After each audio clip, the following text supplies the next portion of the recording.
Assalamu alaikum warahmatullahi wabarakatuh. Yau insha Allah bidiyon mu zai bayani ne akan yadda za ka kalli status ɗin mutum ba tare da ya sani ba. So dama muna son mu kalli status ɗin wani amma kuma ba mu son ya gane cewa mun kalli wannan status nashin amma ba mu san yadda zamu yi ba. Insha Allah wannan bidiyon zan nuna mana. A wannan roƙon alfarman ka in yau ne ka fara ziyartar wannan channel mai albarka ka daure ka danna mana alamar subscribe sannan ka mana like din bidiyon mu saboda bidiyon ya bazu a cikin al'umma sannan ka mana share zuwa ga yan da abokai. Mun gode bari mu je kai tsaye ga bidiyon. Abu na farko da zamu yi ga WhatsApp namu nan sai mu danna kai. Gashi wannan status ɗin yanzu na ɗora domin wannan gwajin gashi kun kalli one viewer kenan wannan account na ɗaya ne da na biyu ne akai kun kalli yanzu kaman yanzu haka zai nuna ma wannan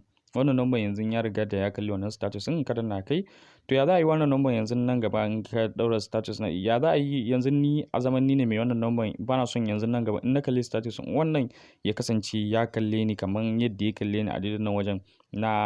kamar yadda ya kalle ni a daidai nan wajen na biyun status na shi to abin da za a yi da farko bari mu ɗaura wani status tukun sai mu je mu seta wannan abin muka je muka seta abin da zamu seta sai mu sake zuwa mu zo mu nuna muku yadda abin zai kasance yanzu kamar misali ga wannan sai na ɗaura akan status na kenan yanzu da na ɗaura kun ga wannan already dama gashi nan wannan number ya riga da ya kalla yanzu as kai ne yanzu wannan number baka kana son ka kalli wannan status da muka ɗaura ne yanzu kuma baka son mutumin ya gane ya za ka yi to sai mu zo ɗayan account namun gashi nan daidai nan wajen sai mu danna akai wannan account namun ga ita na a daidai nan wajen ga yanzu ga my number din ba gashi na a daidai nan wajen to ina son kalli wannan status nashin da ya ɗaura amma kuma bana son ya gane na kalli wannan status ya zan yi abu na fara da zan yi zan zo fuskan WhatsApp nawa ne gashi nan kamar haka sai in zo wajen 3 dot a daidai nan wajen danna akai sai in danna akan settings ga settings na a ƙarshe ina danna akan settings zai kawo mun waje kamar ga account and privacy sai in danna akan wannan account da privacy nan ina danna akai sai in zo in danna akan privacy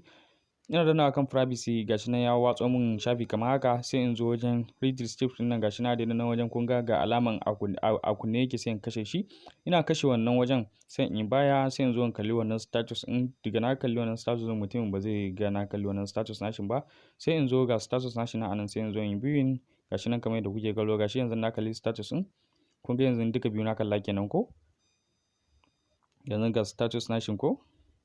gashi nan kun ga ya zo ƙasa ba duka biyu yanzu na riga na kalli wannan status din to bari mu koma ɗayan account mu kalli shi zai kalli na kalli wannan status din ko ba zai kalla ba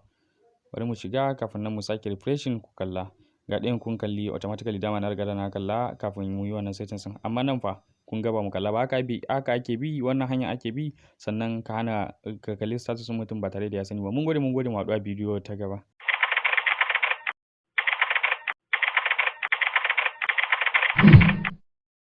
Subscribe to my channel